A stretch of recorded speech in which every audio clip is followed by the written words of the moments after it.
LibertyNation.com does not endorse candidates, campaigns, or legislation, and this presentation is no endorsement. We are the Uprising.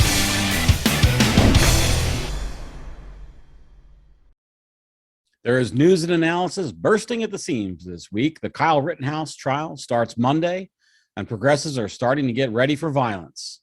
I'll give you a full rundown of what's going on. And then with Liberty Nation's senior political analyst, Tim Donner, we talk about the Virginia gubernatorial election happening now and Alec Baldwin's gun handling and legal liability. Then the 10th Justice, Merrick Garland, and Huma Abedin, of all people, is back. Still wife of Anthony Weiner and Hillary's right hand. She tries to sell some books, and I attack her directly. All on this Uprising. Welcome back to the Uprising. I'm your host, Scott Cosenza. Thank you so much for listening and or watching. Please go ahead and tell a friend and post on your socials. That's how we grow the show. All right, first up, we're going to talk Kyle Rittenhouse. His trial starts Monday, November the 1st, and he's going to win, most likely. And he's going to win most likely because the case never should have been brought in the first place. He behaved in a way that was in a classic sort of self-defense situation.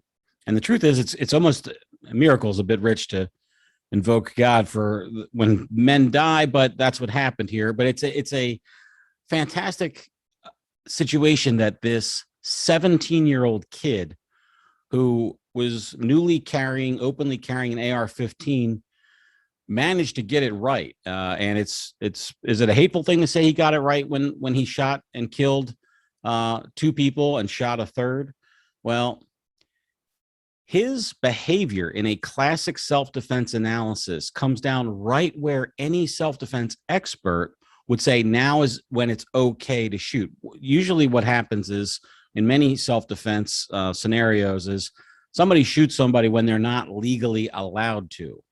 And that doesn't mean that they weren't legally allowed to at some point, but they choose to do it in a manner at a time when the law doesn't permit them to. So, for instance, somebody is well in retreat or has put down the means with which they could have harmed the other person, something like that. That's not what happened in Kyle Rittenhouse's case. He's in Kenosha, Wisconsin. They're basically looting and burning the city multiple nights, Black Lives Matter, over the protest about a black man who was had a warrant and decided that he didn't want to get arrested, and so he had a knife and the police shot him. And somehow that, in the world of the post George Floyd killing, somehow made it okay. And the police at that time had the Kenosha, Wisconsin Police Department made it a policy. This is not disputed, by the way, that they simply were not responding to calls or requests for police action in a certain area of the city, and that's where Mr. Rittenhouse went in order to protect the people and the property in that area. Well, as I said, the reason why he's going to lose the reason why he's going to win his case most likely is because he's got the facts on his side and he's got a fair judge, Judge Schrader of Kenosha, Wisconsin. But the progressives who are demanding his head, they don't have the facts, and they're just basically going to spread lies in order to kind of get progressives on the notion that Rittenhouse needs to go down, and that he doesn't go down is because of he's a white guy. It's white supremacy. Now, curiously, all his quote unquote victims, and we'll get into that term in a minute, are white. But even still, it's somehow white supremacy or something else like that. And those things are objectively lies. There were a lot of grousing coming from the left about what the prosecutors are allowed to call Mr. Rittenhouse and what his attorneys are allowed to call the people that he shot. Let's go ahead and listen to Mr. Eli Mistel. This guy drives me crazy, full disclosure, because he's at The Nation. He's on C-SPAN, Washington Journal. He's on MSNBC. Like, he's this vaunted legal analyst. And honestly, his analysis is just a political wish list put forth as analysis. It does drive me batty, but let's check in with Eli Mistel. Stand Like, I understand the thought process here. The problem, therefore, is not that the judge is disallowing their use of the word victims, is that he's allowing the use of the word arsonists, rioters, and looters. These are loaded terms. The victims are not on trial here. It is Kyle Rittenhouse is on trial. And just to make clear how ridiculous it is to call these people rioters, looters, or arsonists, the surviving victim, the person he didn't actually kill, has not been charged with rioting, looting, or arson. So calling him that is again, a legally inaccurate argument. That's where the bias is. It's the judge, it's that systemicness of white racism and white privilege, right? The judge is allowing Rittenhouse to take some liberties with words here, but disallowing prosecutors from taking liberties with words there. That's why he's got to get away with it. Okay, so according to Mr. Mistal, the Harvard-trained lawyer, the reason why it's racist is because Kyle Rittenhouse's Judge Schrader, has said that his attorneys are allowed to refer to the various people that he's shot as rioters or arsonists if they have some reasonable evidence to back it up. So the point of that is that it goes to Mr. Rittenhouse's state of mind, and there's only one person who's entitled to a fair trial in a trial, and it's the defendant. Now, who do you think is usually the defendant if we're to believe the notion that it is in fact a white supremacist society? Well, it's black folks. So if you make a ruling, if there's a ruling in court that kind of tracks to buoy the rights of the accused, if you care about criminal justice reform in America and you think that blacks are misaligned in the system, well, you should go ahead and think that was a good thing. But it doesn't fit with the politics in this particular case. And that's why Mr. Mistal has said what he does. The other thing is, it would matter if it changed. Oh, and the other thing is that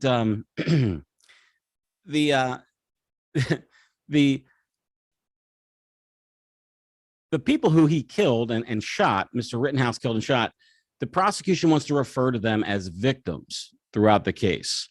And the judge disallows the use of the word victim because it's a loaded term. Now, Mr. Mistal, if you just listen to his presentation on MSNBC, broadcast to sadly more listeners and viewers than the Uprising is going to reach this week, I predict, makes it seem like, and it's honestly, either he is incompetent or a liar. It seems like what we're left with, that the judge made this ruling specific to the Rittenhouse trial. It's not specific to the Rittenhouse trial. In every criminal case in his courtroom, if there's a dispute about whether or not the person is a victim, as in this case, he doesn't allow it. And again, who do you think most of those people are? Disproportionately, they're black and brown people. Look at, here's the judge. Let's see, motion eliminate. The reference about terminology to be applied, or maybe which the state fears the defense may apply to these folks. I would tell you that I don't think I'm inclined at all towards prior restraint. I would encourage restraint in opening statement, but let the evidence show what the evidence shows, and if the evidence shows that any or more than one of these people were engaging in arson, rioting, or looting, then I'm not going to tell the defense they can't call them that.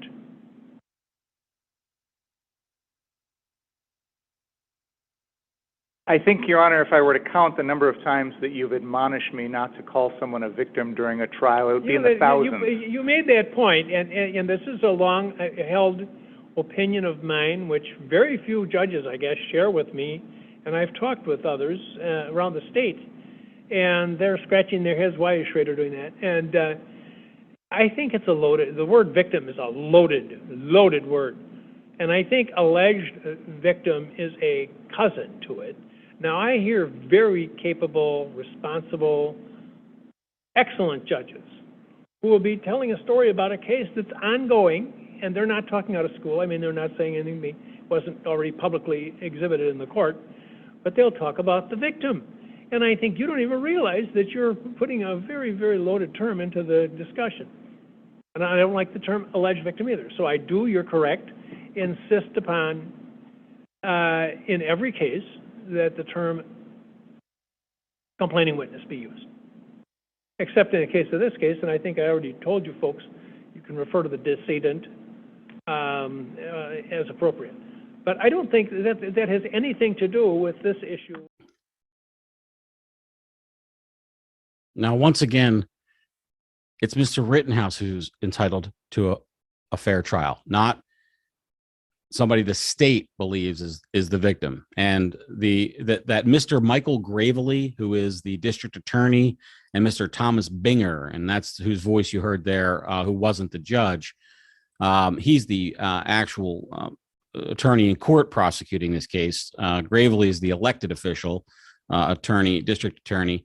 They chose to bring this case, and now they're having a real tough time of it. And and boy, the judge is, I think, less biased as you know. When you listen to that judge, right? Does it sound like the way Mr. Mistal made it sound, or maybe is this just a political thing that they're trying to kind of pull the wool over your eyes? Here's the judge, and boy, Mr. Binger did not impress the judge with his latest attempt to circumvent the ban on calling them arsonists. This is bad character evidence, Your Honor. This is an attempt to tell the jury Mr. Rosenbaum's a bad guy and deserved to die. That's really what it is. He was an arsonist, he was a rioter, he was starting fights, or not starting fights, he was starting problems, he was disorderly, he was loud, he was whatever. Therefore, it was okay for the defendant to kill him. That's really what's going on here, Your Honor. And that's not at all what 90404 allows. And if there were any evidence in this case, and I would love to hear it, because I haven't seen it, if there was any evidence in this case that Mr. Rosenbaum physically attacked anyone else that night, chased anyone else that night, assaulted anyone else that night, threatened anybody with a weapon that night, we can talk about that. But I don't hear any evidence to that effect. All we're talking about is arson. We're talking about being loud and disorderly. We're talking about, being... I can't believe some of the things you're saying. I mean, alleged to all be a we're rioter. talking about is arson. Come on. Arson to a dumpster, Your Honor? Yes. Arson pushing towards the gas station, they claim. Yeah, And whether it's or not, he didn't push it towards the gas station. He pushed it in the middle of the road to block. There's a zone where it's okay that it's unsafe south of Sheridan Road because the police are only going, or 60th Street, because the police are only going to that far south. So I guess everybody lives at his risk. Past that, I don't know what you're saying. That's not what I said, Your Honor. And Mr. Rosenbaum did not push the dumpster towards a gas station. He, along with a number of other people, were allegedly putting things in the road to block the police Bearcats. That's what was going on. Okay, all right. Let's talk. Let's say that's what it is. Mm-hmm. And arson has for those of the non-lawyers in the audience, arson has a special place in the law. It's one of the original common law crimes. So now we have crimes. The legislature passes a law for something to become a crime, and the executive signs it in, and it becomes a law.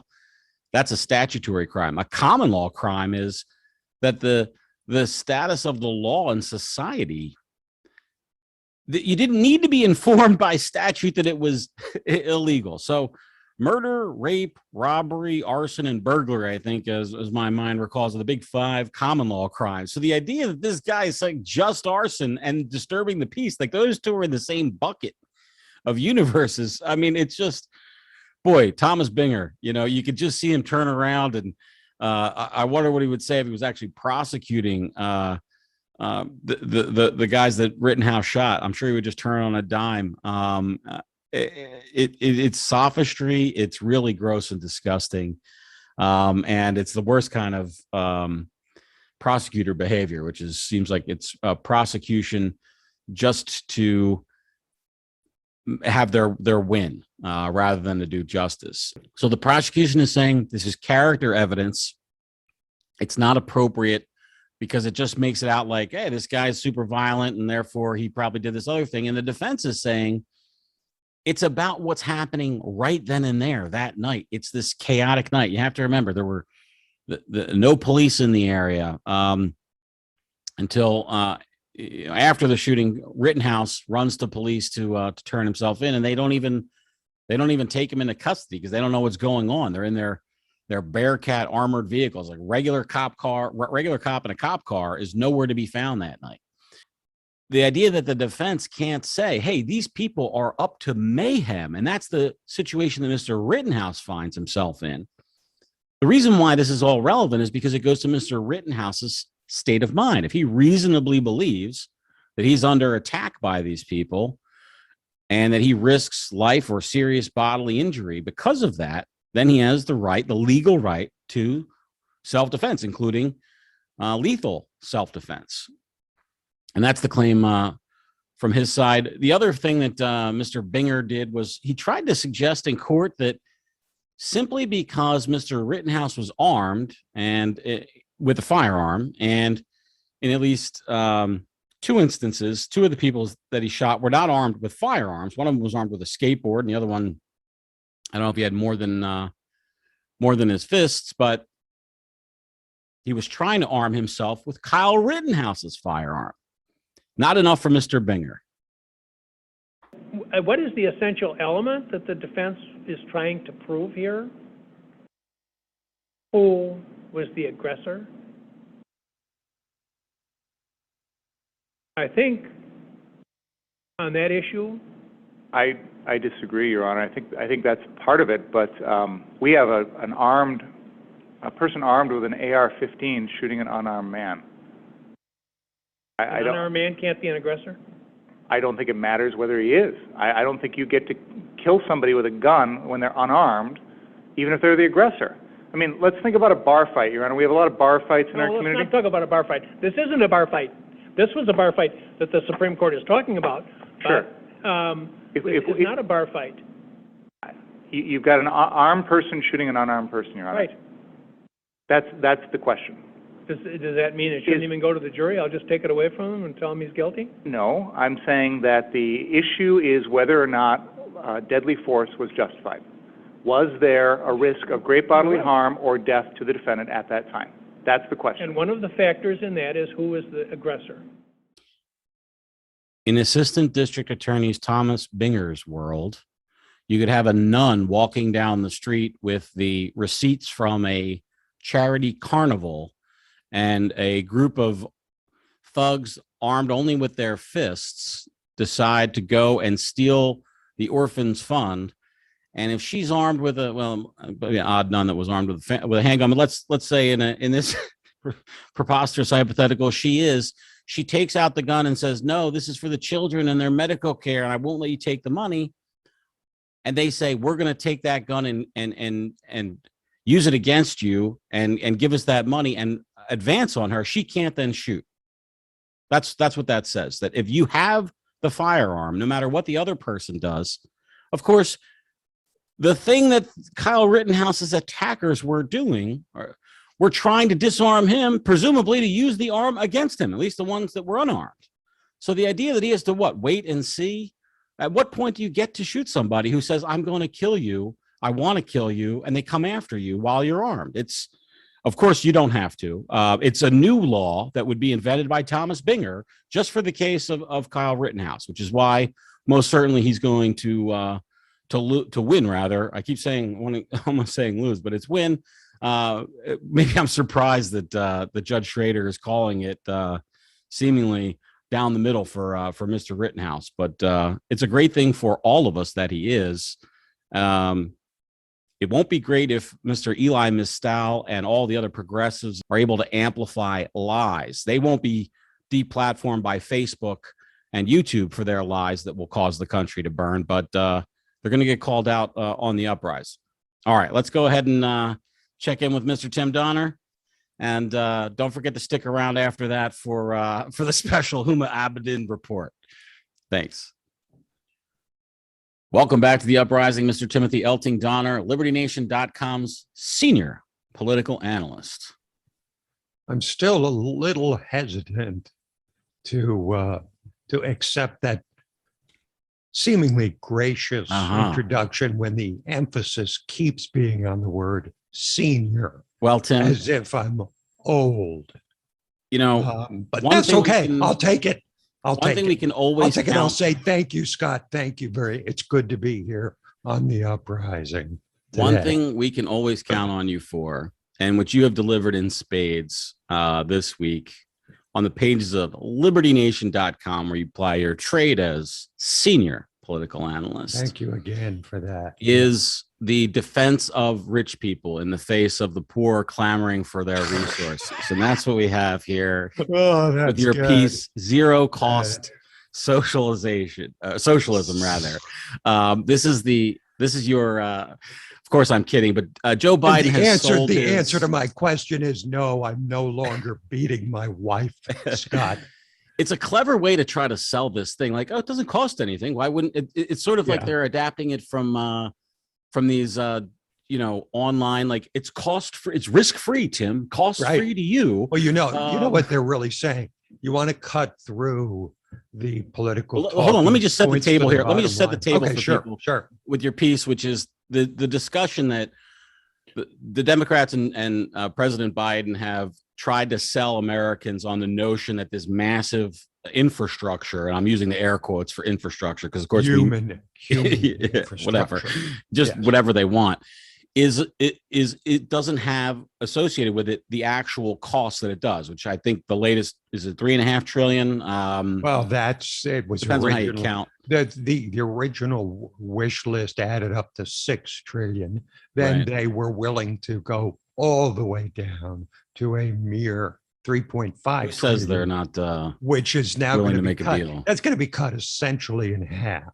right? Manchin and Cinema, who've held the whole thing up, will probably get to about 1.75, 1.9 trillion. But they talk only about the cost as if it doesn't matter what the contents of the bill are, which is a total rejiggering of the relationship between Tim, this is paid the for. people Tim, and the it's- Tim- government. Tim, it's paid for.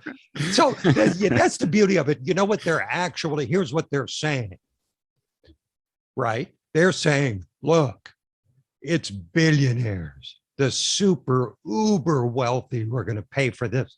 And they damn well should, because they're not paying Their fair share. Here we go, Scott. Here we go. Fair share. Absolutely. You're not paying their fair share. Tim, I all did they're a looking whole- for, I did a all whole they're looking piece. for is some fairness here. I Okay. did a whole piece on fair share. Okay. You keep saying it, you use it in every election, no matter how much you raise taxes.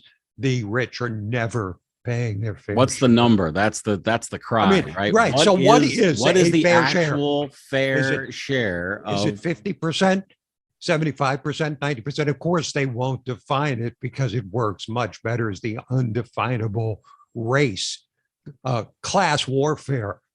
Tim? You a don't want the statement. win, you want the weapon to beat them with, right? I mean, the Right. win is, But you don't. The facts are just incidental to whether you succeed with your strategy. That's always politics. The facts, whatever. If it works and people vote for it, Joe Biden proved sure, that. you're a genius. People thought they were getting something that turned out to be complete as the lump of coal in the promised Christmas stocking. Tim, they voted for no mean tweets, and that's what they got. I'll say it to Okay. you for the fourth time. Promises made, promises delivered. Okay, I stipulate you win. I give up. Do you is this thing going through, or I mean, is it? Yeah, is it all in some form they have to. okay? I mean, because if they get 0, it's going to be even more of a disaster at the midterms, because they're probably going to get swamped next year. It's sort of a damned if they do, damned if they don't, because they set this up as a supernova, all time, highest level of federal spending ever in this. And they set it up for, people on the left who love huge government. This was like nirvana. This was paradise. We've got an Paradise event. Games. But now it's 1/4 the original size. So I don't know here's the thing, they could get benefit from the fact that they are passing some things that some people, particularly Democrats, want, but they could also, that could be outweighed by the people on the right who, for whatever reason, Scott, don't believe the actual cost is zero. Tim, Believe the Virginians will go to the polls and choose their next governor, president. Yes. or at least that's what's supposed to happen. What is the impact of that choice on this federal spending legislation? Does it have the potential if? So right now it's Terry McAuliffe versus Glenn Youngkin. Youngkin is the Republican, or I think you'd have to call him a long shot at the beginning of the race. And now it seems like they're even money. In fact, I saw a headline the other day that Joe Biden was in Northern Virginia and he mentioned Donald Trump like 19 times at 12 minutes or something like that. 24 times in 17 minutes. Right. Okay. Yeah. Like let's try to Trump. It's like he's running against Glenn Trump. This is the single. So this is a single thing left in their playbook. Will that race impact the infrastructure bill, do you think? I think it's hard to make that connection because right now that infrastructure bill doesn't depend on the success of Terry McAuliffe in Virginia to win a second non-consecutive term as governor. It depends more on the negotiations between Manchin, Sinema, and the Progressive Caucus, which runs almost 100. But if I'm Joe Manchin, House, and I'm worried about my real, like I think that Joe Manchin probably has a principled objection to this, and also a real politic. I think both. I want to keep my job objection. I mean, too. I think he's, and the third thing is that he's principled. He's against this kind of spending. Yeah. Number two, he gets political benefit in a conservative state. But number three, he's in. I mean, Trump won 62% of the vote there. Yeah. I mean, that's a romp. It's one of the most Republican states in the country. He can't go off. So hear me out. For this, if Youngkin wins by a decent margin, okay, well, wins at all really is kind of at all an doesn't achievement. Matter, can win by one. But in any case, if Youngkin wins, does a guy like Joe Manchin or the next level down from Manchin in terms of willingness to separate from Senator Schumer and Nancy Pelosi? Do they look at that number and say, "Oh, I got to really be careful now because I didn't realize if Virginia, which was red, then purple, and you've called it blue, I think now, right? In terms of the, it's you say it's blue. It's blue. So if a blue state can do this, well, that's the headline waiting to happen. That's the headline that the Democrats are so fearful of at this point, because it's the only race in the country other than governor of New Jersey, which is not a close race. Phil Murphy's going to win easily there. Yeah, New Jersey's not a competitive. It's not a competitive race. So this is the only competitive race. And it's also, we tend, political analysts like myself, Scott, we tend to analyze a single race and turn it into a bellwether for the whole country. But in this case, it's pretty representative because the result will be pretty representative because Trump was wildly unpopular in this state. He lost by 5 points to Hillary, by 10 points to Biden. So with a 10-point victory from Biden, if McAuliffe can't even win, and even if he wins by a narrow margin, that's not a good result either in terms of the message that it sends. And yeah, I suppose there could be some downdraft by a couple of relatively moderate senators who are up for re-election next year. A third of the Senate is up for re-election. Some of them could say, well, it's pretty clear that Virginia, which is a blue state, doesn't approve of Biden and his acolytes, although, of course, McAuliffe is a Clinton crony. He's a Clintonista. From way back. Yeah. I mean, he's an original Clinton, pretty Clinton. Clinton era bagman for the. He is a bag. He's a total bag. Man. Yeah, I mean, you can read and don't take it from somebody like me who is extra critical of our once and potentially future governor. read the fawning coverage of his bagmanship in the big box media at the time he was, right? You remember all the pieces about Yes, how he's one of these guys know, who's made, and you don't see many. he was a of them. bundler, right? Back in the day when that first started. The guy you is know? an incredible fundraiser, Scott. Yeah, he's one of the best in the business. The story that's why he famously- gets Barack Obama and everybody else he wants to come to Virginia on a moment's notice to bump up his numbers. Because he's networked like nobody else, as opposed to Youngkin, who's an independent businessman. But do you remember the story about Terry McAuliffe? This is how much of a fundraising maven he is. His wife had a child, and he was on the way to go visit the hospital. And there was a fundraising opportunity that came up at the last minute. He waylaid and went and raised money while his wife sat in the hospital with her newborn child. Priorities. That's how much of a career politician. Priorities. Guys, look, he's been around for 43 years, almost as long as Biden. He is Biden in a lot of ways, except he's obviously a lot sharper, shrewder. He's a lot more effective. He's a lot more successful in terms of, he got a lot of stuff done in Virginia, whether you like it or not. The guy is a guy that's made things happen over the years, but he seems to be at a loss, Scott. I think he's out of touch. He doesn't understand the education debate, which is probably what's ultimately going to defeat him. It will be kind of funny if like two Loudoun County school board members and their lies and intransigence on the trans bathroom issue cost this guy gubernatorial election. Well, there's no question. Education is the issue. And who would have thought that, 3 months, 6 months ago? Right. But McAuliffe was the one that made it an issue when he said, inexplicably for a polished career politician, he said, parents should have nothing to say about what their kids are taught in the classroom.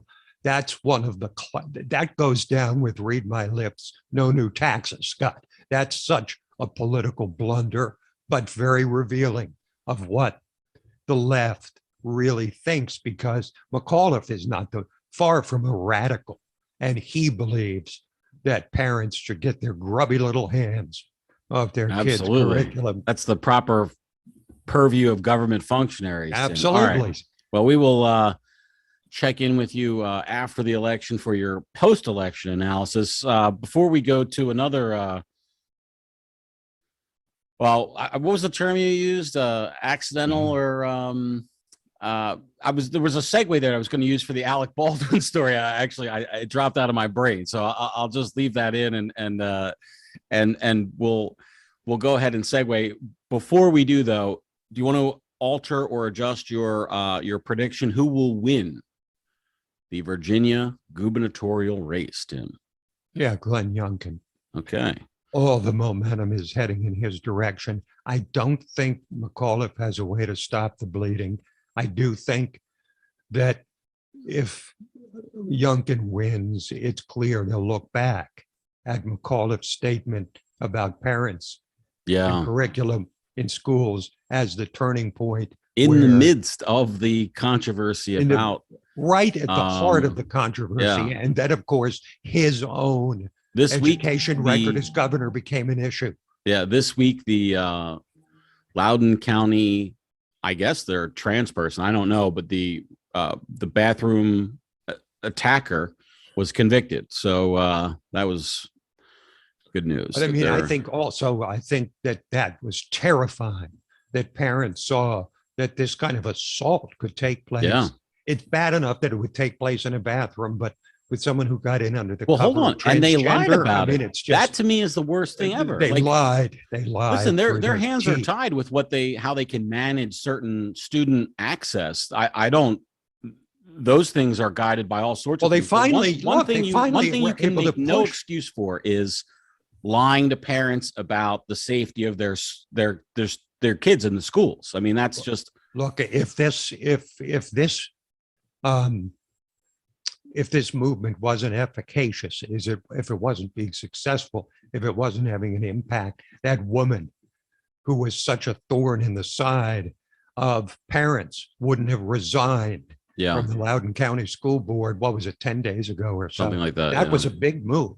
That showed that the activists are succeeding in trying to take down critical Yeah, race she was- theory. And She resigned after a judge ruled that she would have to face, I think, a recall challenge. That was what I think was the motivating incident. All right. because she knew she would lose.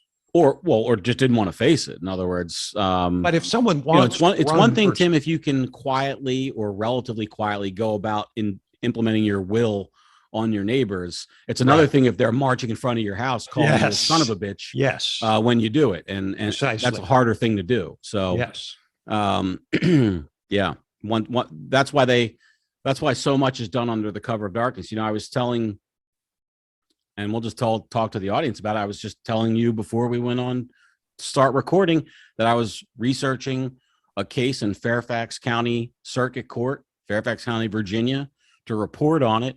And the documents in the case, which are public filings, public records, are not viewable via the internet and on the computer like they are for every federal case that's filed, and not only most state cases around the country, but even most Virginia cases. What is it about the Fairfax County cases that make them inaccessible by the public? Well, it's the Fairfax County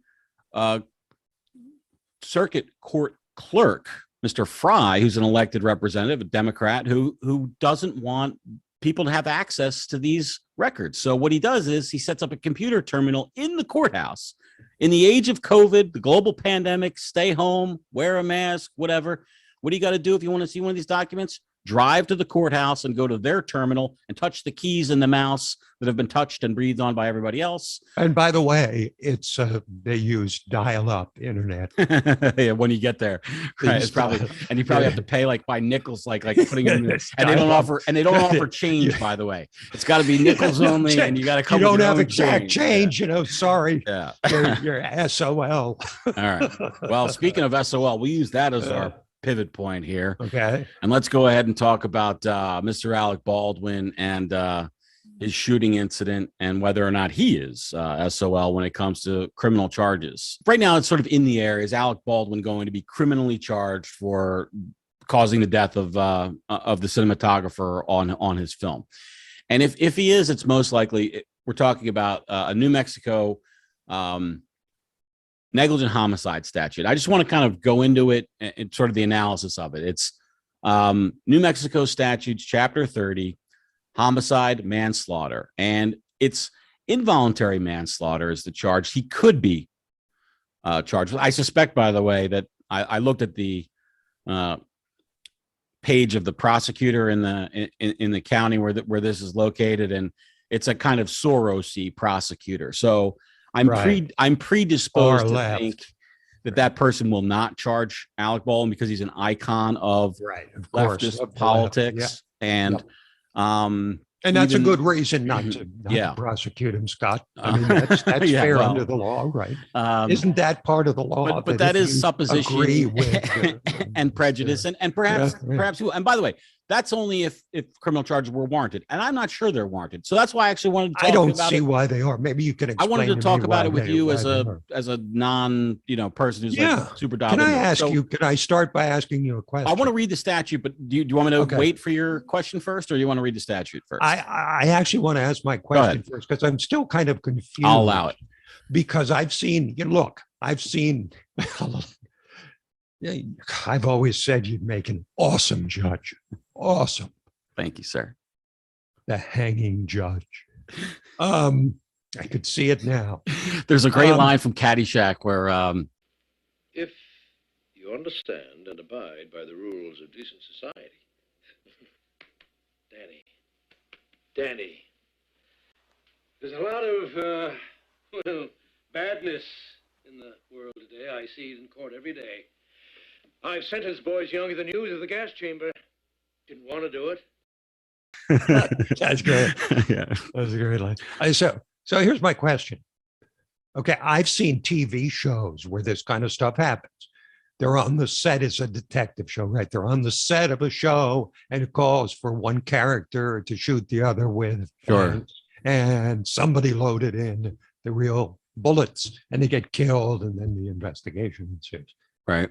Is this not that kind of thing? Because what I'm understanding is that there was something that was jammed into the gun that fired. It wasn't an actual bullet. Must the gun have been tampered with by somebody else? I don't see how it's Alec Baldwin's fault. I don't get that Sure. at All all. right. So Maybe you can explain it.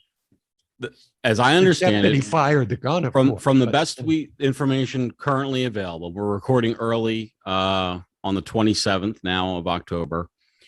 The information that we have now is that it was a real gun. So when these people say a prop gun, I'm holding in my hand a coffee cup, which I could use as a prop. Okay. But you could also use I it could as a have, real coffee like a paper cup that is a prop that's not actually a coffee cup. So there's a kind of a confusing dual thing where any object is a prop if it's used in that manner in a film. So there's some kind of confusion early on when people say it's a prop gun. As I understand it, Tim, this is simply a firearm, just a regular firearm. It's not some type of thing that has been modified in any way to aid in video or movie production. It's just a gun. For example, okay? it's not like a gun that came out of a 3D printer. Yeah, or exactly. something It's just like a gun. that. Right. And also the best information that we have now is that there was just a regular bullet loaded into it, not some kind of altered device. Excuse me. You know what? I shouldn't use terms that are loose when we're talking about very precise things. So I want to dial back on that for a moment. A regular cartridge. And for people who don't know, not in the firearms world, a cartridge is the complete thing that you put into a gun to fire. It includes the bullet, which is the projectile. It also includes the casing, the powder that projects the bullet, and something called the cap, which is basically it's a miniature blasting cap. That's what the hammer impacts, causing the spark to ignite the powder, causing the explosion, which results in the projectile exiting the barrel. Right? It was a normal. The best information we have now, Tim, is it was a normal firearm with a normal cartridge inserted in it, and he shot this woman in the face. I don't mean that he intended to, but that's what happened. She's behind the camera, looking at the camera. The camera is looking at him, and he's practicing something called a cross draw. So he's in the scene. He is seated. All right, and if you think about it, if you're a right-hander, you would have the firearm on your left side, okay, on your belt, and you're reaching across your body with your right hand, drawing the gun and coming across and pointing it directly at the camera. Behind the camera is this woman and the assistant director, I think, or no, it was the grip who was behind her, and they're the ones who got shot. So that's all just. That doesn't, I think, answer the question, though. And here's why I want to read the law. The involuntary manslaughter law says manslaughter committed in the commission of an unlawful act not amounting to a felony, or in the commission of a lawful act which might produce death in an unlawful manner or without due cause and circumspection. And it's those last five words that we're focused on, which is without due cause and circumspection. And here's where I think is a point I'm not hearing anybody else talk about. And I think it's kind of an interesting point. I think this will be a key point in the law, whether in the charging decision itself and also in a defense if Mr. Baldwin is charged criminally. Let's say we're not talking about firearms, which are much more in common use. They're ultra dangerous in terms of we have to obey certain rules so people don't get hurt like they did here in firearms handling. But let's say, Tim, I'm thinking of, there are explosions in movies, right? And you may have an explosion that's set off by an actor. Like I'm thinking of the old Tom and Jerry TNT plunger mechanism, right? To set off the explosion, yes. Okay? From the Acme Explosion Company. Right, yeah. Right. So, or is it the Ace Explosion Company? So if you're the mayor, Tim, and I do support your non-bid for mayor of whatever town that you live in, I think you make a nice mayer. If you're the mayor of the town, and let's say you're a New Yorker by birth, let's say you are mayor of New York City, okay, and there's going to be they're gonna blow up the Shea Stadium. Okay, that's a fitting Unfortunately, Scott, Shea Stadium was already blown I know, up right. 10 years ago. But let's say they're but City Field. Let's say they're Okay, blowing or up Yankee Shea Stadium. That's actually preferable to you. That's the true. Mets You're fan. right. All right. Yeah. So You don't want to give me permission to the make Yankees are going to decisions build about Yankee they're Stadium. going to build a new being blown $1 up. trillion stadium that they can Okay. soak the investment bankers for Okay, whatever sure. their seat licenses. Okay, and you're going to blow it up, and so it's all ready to go. They've got the media there, the assembled dignitaries, the future occupants of the new place, and saying goodbye, and everybody, and they give you the go ahead, Mr. Mayor. We're ready, and you hit the plunger, okay, and something goes wrong, okay. You're the mayor of this city. You're the chief executive officer in this hypothetical of that city, and you were the one who plunged the plunger, okay. And if you did it, and if the result of that was somebody's death, can you then say, well, wait a minute, I hired in the best explosive experts that are licensed by the state, that are recognized in the industry. I'm not an explosives expert. I don't know a damn thing about TNT or Semtex or any other explosives. I've hired this out. And so while I did do the act that created the damage, right, I plunged the plunger, I'm absolved from liability, because criminal liability we're talking about, not civil liability, but I don't have criminal liability because I did my best to hire out these things. And could Alec Baldwin then say, listen, I'm not an expert in gun handling. I have hired they had somebody they call an armorer, which is a union job, to handle the guns. And then there's an assistant director who, according to the search warrant affidavit, handed Alec Baldwin the gun and said it was cold, which is, in gun handling, it's not loaded. It's Right. safe. Now, the rule is you always check anyway. That's the rule for those of us who handle guns. But I could see in the filmmaking thing, take away that it's Alec Baldwin. None of the sort of political, kind of energy behind him, right? Just actor X. Is actor X required to know proper gun safety procedures, or is it appropriate for production facilities to be able to farm out that risk and say, listen, we have people who drive, there might be a scene where you drive a bulldozer. If I hire you, Tim, as an actor, well, you're not a bulldozer driver. You're just a guy who's an actor, and it looks good behind a bulldozer driving it, right? So that could be ultra dangerous and kill somebody too. But if I have a bulldozer expert riding in the cab with you who's telling you what buttons to push, maybe you can offload that liability, is what I'm saying, by hiring in experts. I don't know the answer. I just think it's an interesting question, and it might be a defense for Mr. Baldwin for not checking. But that is the rule. Just here's what I don't understand, though, because it seems like all the focus has been on is Alex Baldwin culpable or guilty? Will he be seen as guilty in the eyes of the law, et cetera, et cetera?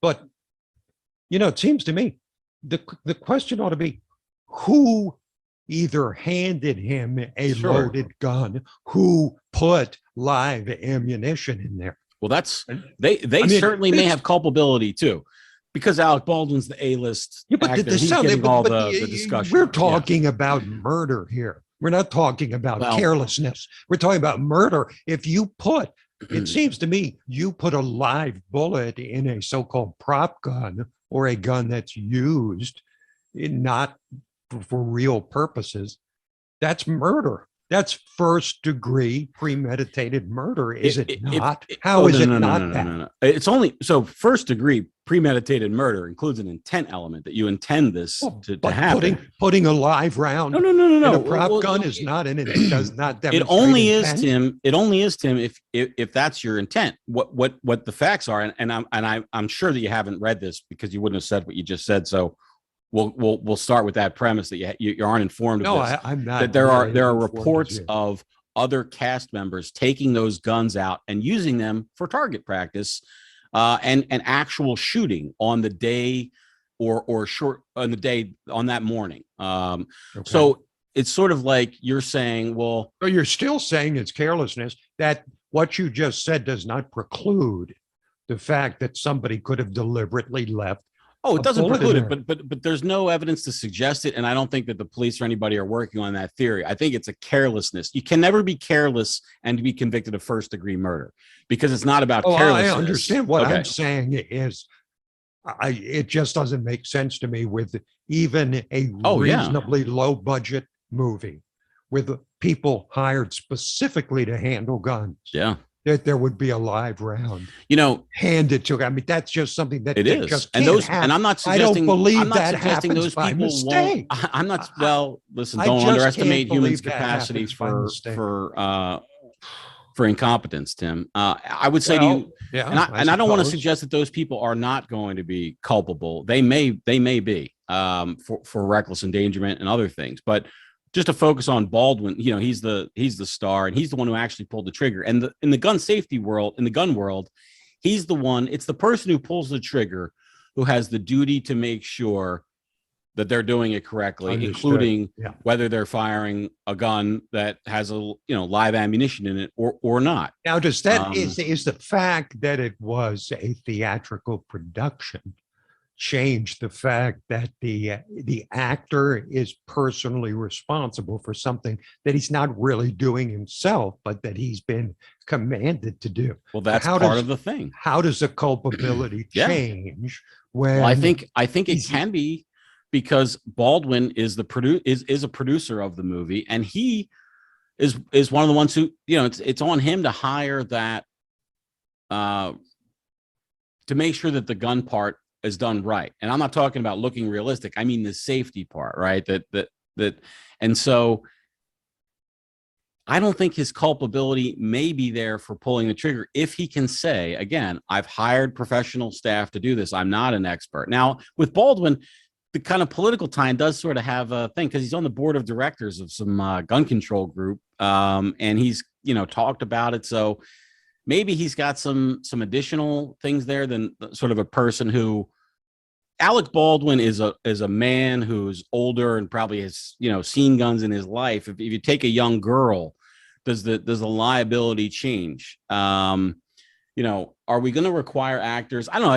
I like the heavy equipment example, just because I know that most people don't have access to a bulldozer or a crane or a wrecking ball at home, like they may have access to a gun, and those are all hazardous activities. So if you put an actor behind, the controls of a crane, and they say press the red button when we say action, and he does, and instead of having the bucket go up on the crane, it crashes to the ground and kills somebody. And there may be a rule in the crane operating world where you never press the red button until you undo the doohickey. But if you don't know that and you haven't been taught it, can you be criminally liable for not doing it? That's sort of where I'm Well, going. I suppose we can fall back on ignorance is no defense. Ignorance of How the dare law you? is no defense. It's a great defense. To say ignorance of the law. I'm sorry, I didn't know the red light meant I had to stop. I just didn't know that. If it's we're going to have to wait until the court decides if in fact Baldwin is charged. But again, my prediction is that this prosecutor is not going to I wouldn't think so. This seems to me that seems Alec very Baldwin. civil to me.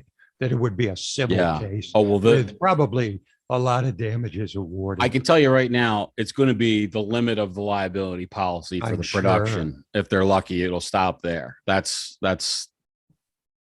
Well, I wonder. One of the first things that came to mind to me is: are they ever going to release this movie, or did they just shut it down? If it ever resumes filming, yeah. I mean, because it's always going to be, that's the movie where the woman got killed. Yeah.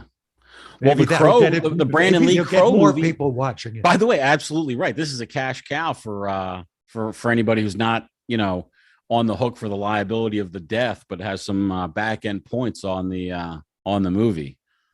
True. I was in that movie. Yes, I was in that movie. Right.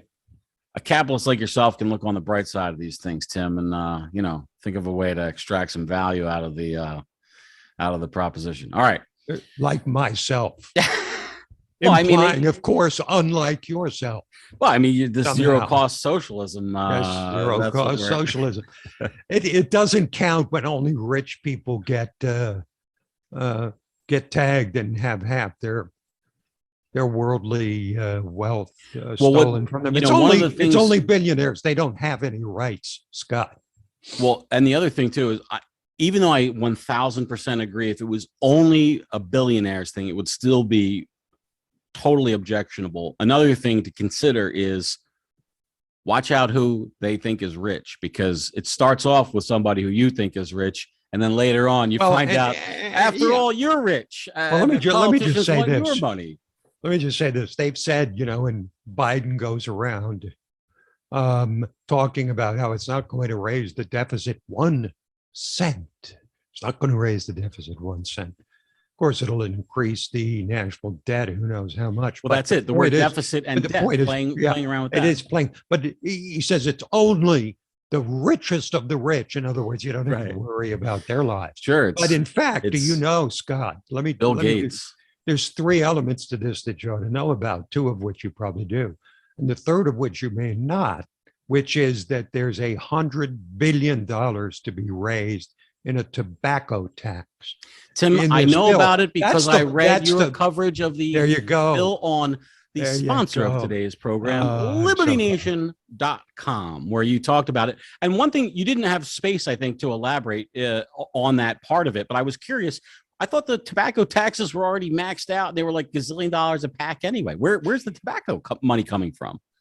Scott, there's what they call a bottomless cup of demonization available for the tobacco industry, and by definition, anybody who smokes. Yeah. They do this. This is the cravenness of politicians. They tax and they regulate people who, if they speak up, they can then ridicule, like billionaires or like people Sure. who smoke. Oh, so you smoke and you think this unhealthy habit is something Right. that we should support with Right. low taxes? There's a few But there's people also, Scott, there's the unrealized capital gains. Yeah. Oh, well, that's the other, Taxing. let's take a second. For That is the Which- that is So hold on, Orwell. just stop.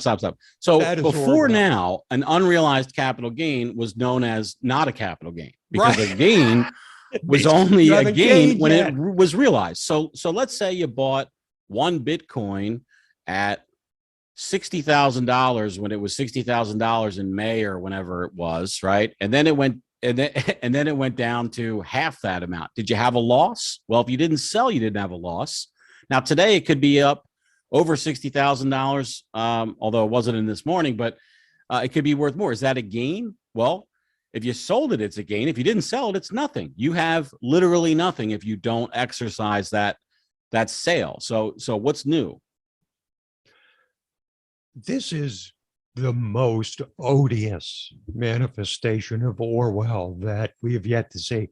In other words, the government gets their cut before you get your cut. It could be years before you get your cut, but they take their cut up front.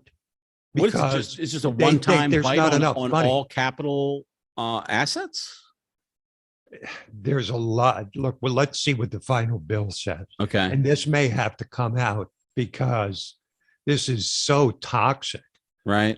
I mean, it is so toxic. And then Are of you and course, your Scott- ownership class friends going to do anything about this before it hits the floor of the Congress? Well, you said you were going to. You're in my. You're richer than I am, so you should be able to speak to the issue. That's fake Come on, news, Scott. Tim Donner. You're fake news. No, but how about the fact that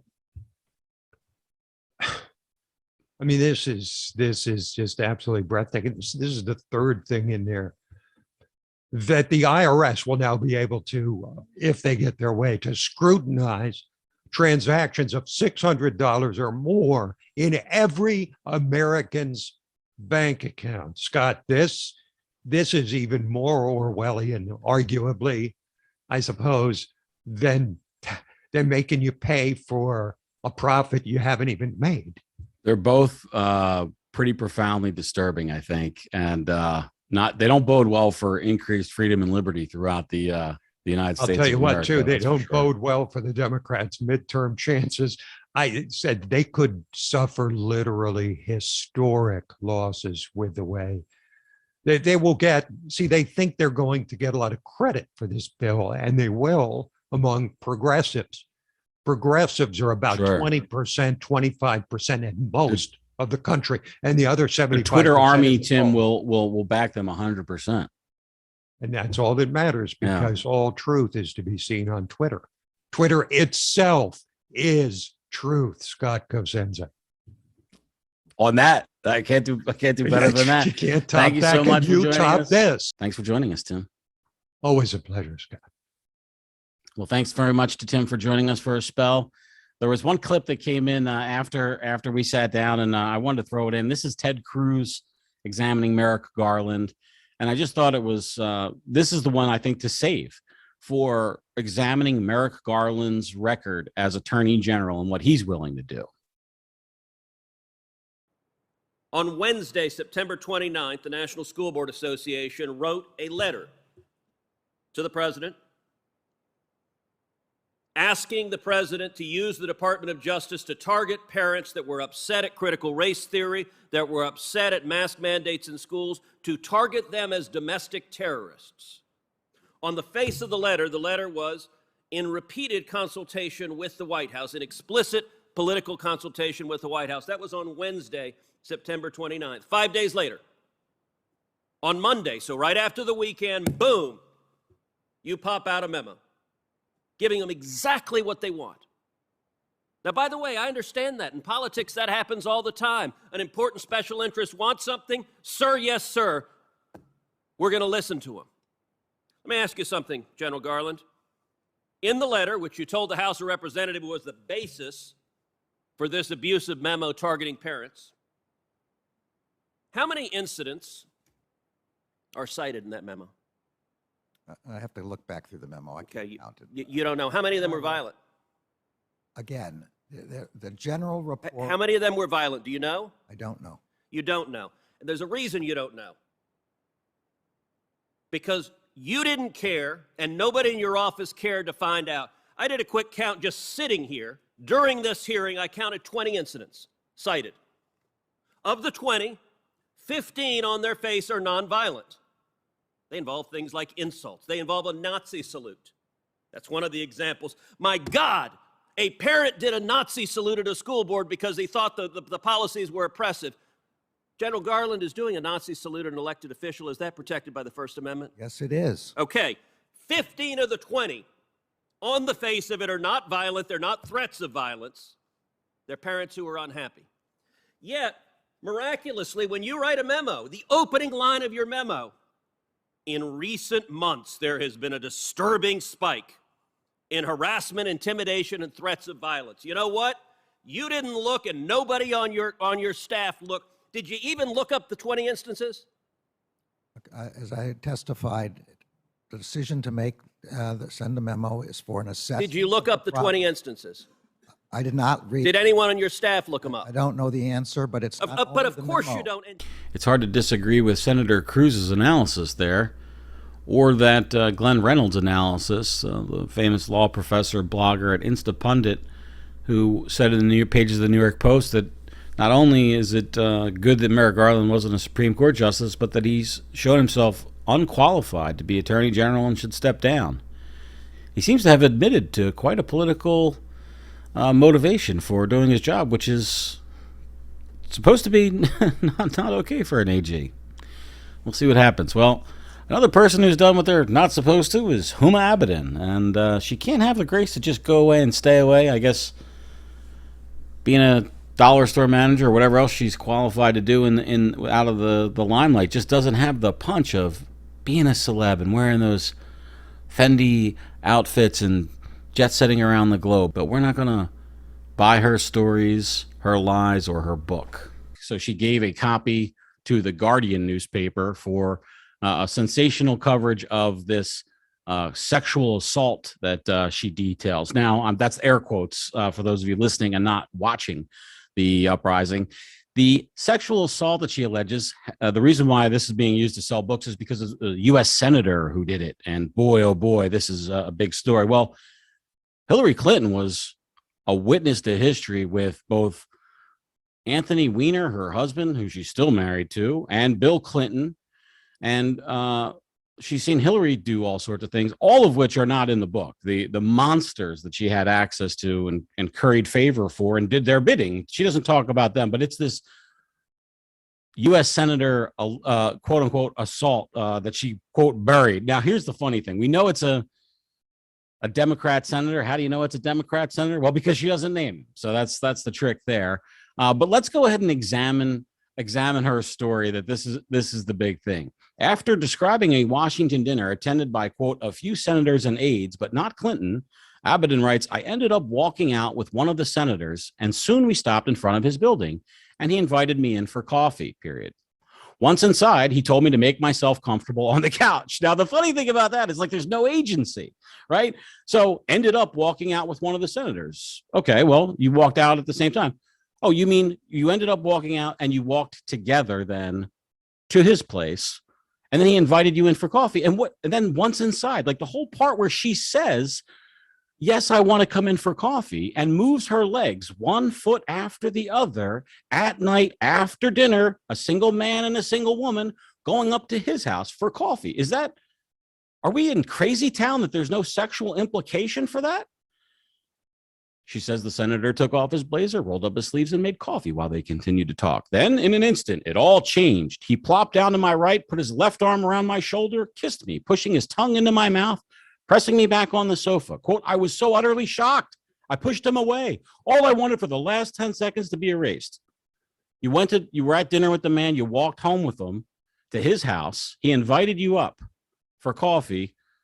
You went, and now he made his pass. And oh my God, shocked. Abedin writes, the senator seemed surprised, but apologized and said he, quote, misread her all this time. As she considered how to leave, quote, without this ending badly, she writes, the senator asked if she wanted to stay. Then I said something only the 20-something version of me would come up with. I am so sorry, and walked out, trying to appear as nonchalant as possible. Why is it only because what? Now the 40-something or 30-something year old Abedin would say that it's male privilege that the guy who invited the girl up alone at night after dinner, quote unquote, for coffee, made a physical pass at her and she didn't want it. What did he do? He apologized, right? That's what she says he does. He seemed surprised, but apologized. But yet for her, an apology is some like youthful, stupid thing to say, not something that just an adult would say when they're misunderstood with their intentions over the course of an evening. Abedin writes, she kept away from the senator, quote, for a few days, but then ran into him on Capitol Hill, nodding when he asked if they were still friends. Clinton then joined them. Abedin writes, quote, as if she knew I needed rescuing, even though I told her nothing about that right. Abedin writes that she stayed friendly with the senator and soon buried the incident, quote, which she wanted to forget, succeeding in erasing it from her memory entirely, until, of course, she wanted to sell some books. She should be run out of town on a rail. People should laugh at her and demand that she account for what she was a party to, the evil that she was a party to. And, you know, this kind of throwing a random senator under the bus for just trying to get have a date with, I mean, it's just ridiculous. Anyway, that's unexamined, though, by the mainstream press. She's a hero, to be sure. That's it for this edition of The Uprising. Thanks so much for watching, for listening. Remember to hit Liberty Nation News for original articles, videos, Liberty Nation Radio, and our signature television program, The Conservative 5. Just go to libertynation.com on your browser or hit Rumble, YouTube, or check out our Liberty Nation News Roku channel. I'm Scott Cosenza. Thanks for watching. This program is a production of libertynation.com. Conservative news where truth matters.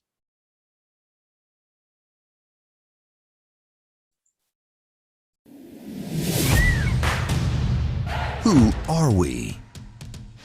We are Americans that believe in liberty. We are a project of the nonprofit One Generation Away. We are patriots who apply the founding principles to the issues of today. And they keep moving the goalposts on us. We are educators and commentators who love America and the Constitution. Who are we? We are Liberty Nation. We are the Uprising.